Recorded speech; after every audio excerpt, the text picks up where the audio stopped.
sahabat, jadi hari smartwatch kenapa pakai ini karena memang pas jalan biar lihat berapa jarak kita jalan, jadi kita pakai smartwatch dari Accor ya.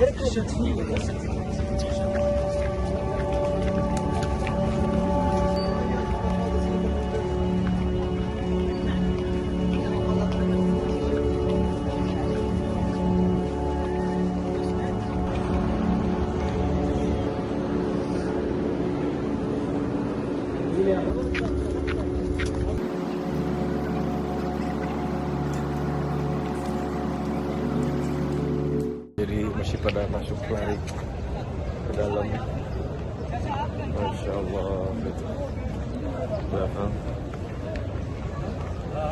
yang mau masuk ke Raudah, Masya Allah.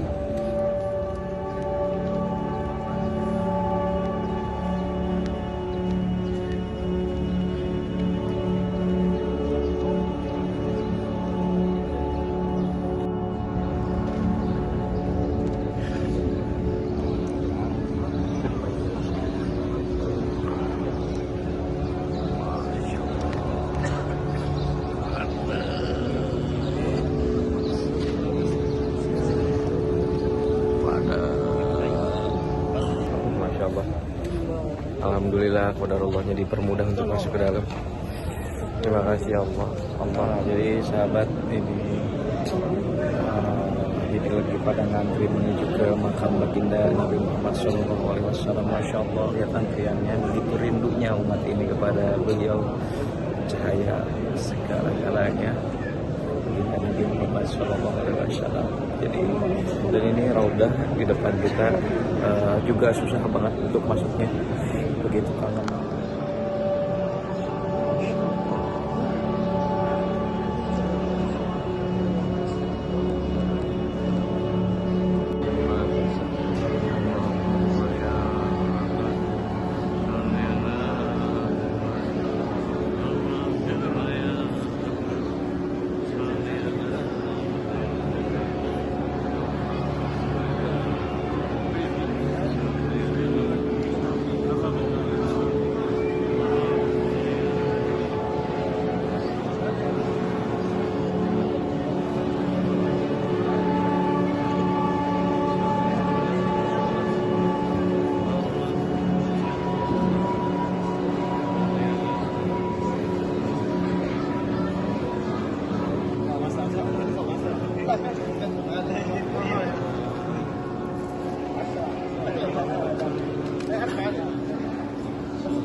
Alhamdulillah, ini malam Rasulullah, mereka membaca kitab langgar Abu Bakar. Alhamdulillah, masuk ke Raudah dengan mudah, gak desak-desakan, Masya Allah. Qadarullah, terima kasih, Masya Allah. Alhamdulillah, lancar.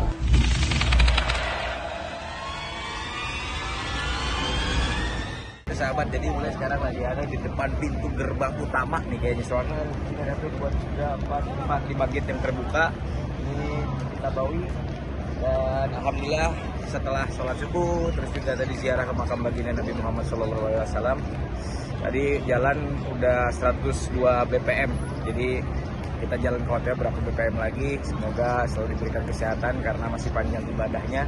Dan semoga buat sahabat yang ingin berangkat ke sini dari niatnya, Allah segera memanggil sahabat semuanya ya. Jadi banyak menyebut asma Allah di sini, masya Allah. Ya Rahman, Ya Rahim, Ya Boni, Ya Fatah, Ya Rojak, semuanya pokoknya asma-asmanya disebut. Jadi walaupun kita begini, tapi kolbu tetap berzikir dengan namanya. Masya Allah. Masya Allah, ini keren banget tuh, ada banyak burung.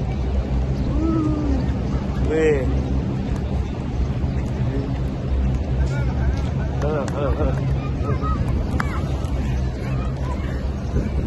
Wah, indah. Jadi. Tarik.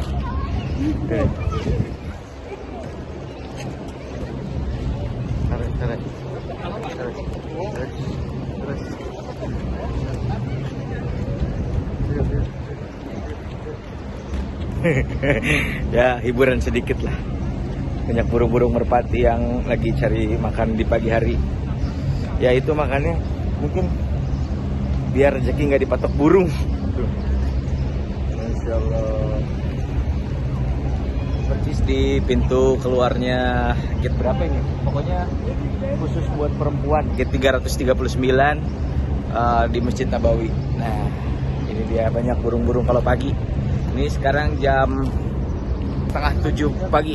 Nah, di sini jadi kita ambil jalan lagi karena ternyata tadi sempat dari makam baginda Nabi Muhammad SAW, Umar bin Khattab dan Sayyidina Abu Bakar.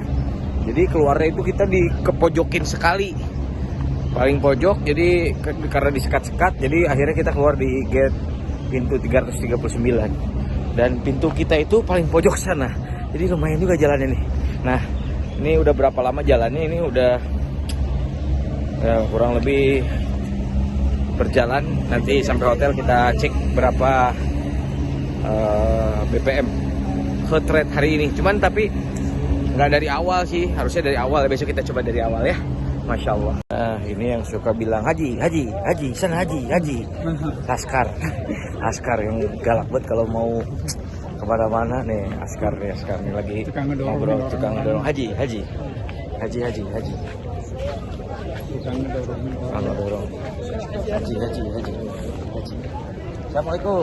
Assalamualaikum. Haji. Askarnya tadi itu. Masya Allah. Jadi begitu luar biasa di sini. Pasti kata yang disebut sama saya banyak. Masya Allah Pak ya. Masya Allah udah paling dah. Oke, kita mau masuk ke dalam Masjid Nabawi. Ini pintu berapa Pak ini Pak? Pintu 37. Jadi sahabat, sambil udah berapa kilo nanti tadi jalan ya. Kita masuk ke dalam. Kita ketemu lagi. Assalamualaikum.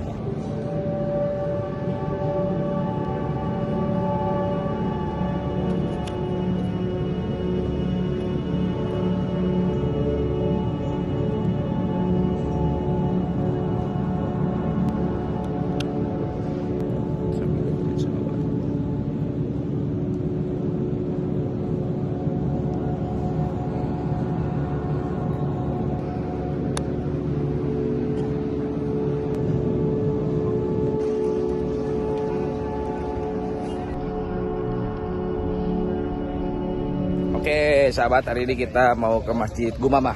Oke, ini Masjid Gumamah ya? Masjid Gumamah. Benar penjelasannya seperti apa sahabat? Kita lihat. Ini adalah Masjid Gumamah atau dikenal juga dengan Musalla Gumamah. Jadi kenapa diberi nama dengan Masjid Gumamah atau Musalla Gumamah? Karena tempat ini dahulu adalah tanah lapang. Jadi dahulu pernah terjadi di zaman Nabi Sallallahu Alaihi Wasallam. Paceklik, yaitu tidak turunnya hujan, kekeringan di zaman Nabi Sallallahu Alaihi Wasallam. Maka Nabi kita mengadakan sholat istisqa. Maka beliau memilih tempat ini yang dulu di sini bukan perkampungan. Nah, di sini hanya tanah lapang. Maka beliau memilih tempat ini untuk melaksanakan sholat istisqa. Maka ketika Nabi Sallallahu Alaihi Wasallam berdoa melaksanakan sholat istisqa, di kota Madinah langsung dinaungi oleh gumamah, yaitu awan-awan besar.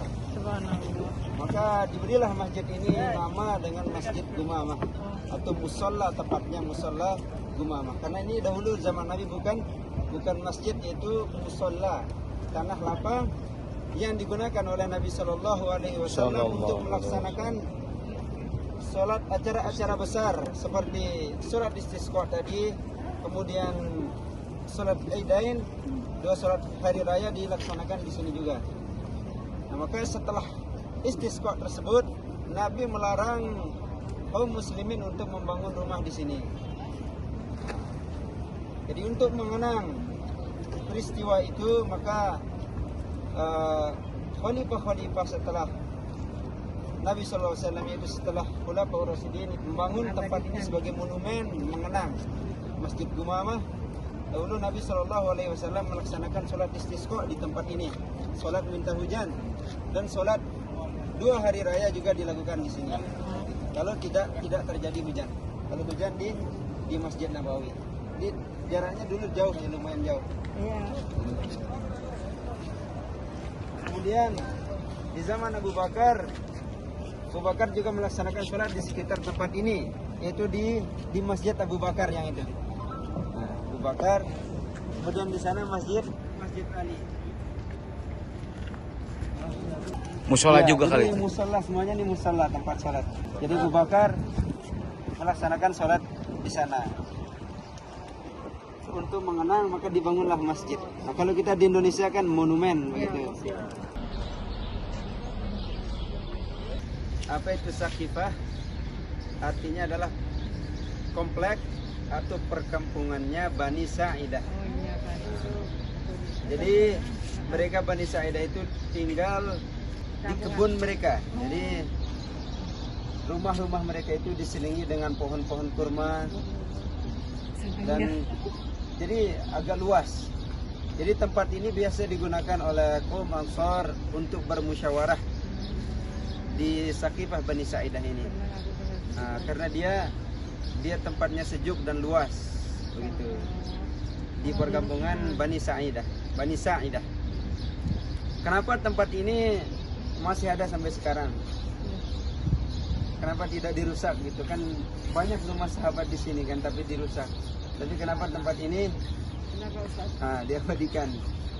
Karena tempat ini adalah berkaitan erat dengan diangkatnya atau dibaiatnya khalifah pertama kaum muslimin, yaitu Abu Bakar. Yang ketika itu Nabi kita Muhammad sallallahu alaihi wasallam meninggal dunia. Nah, pada hari itu Abu Bakar diangkat.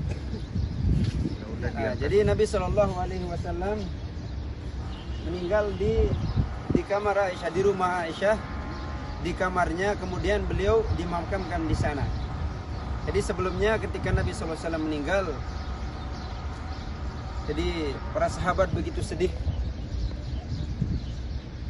Di Madinah gelap.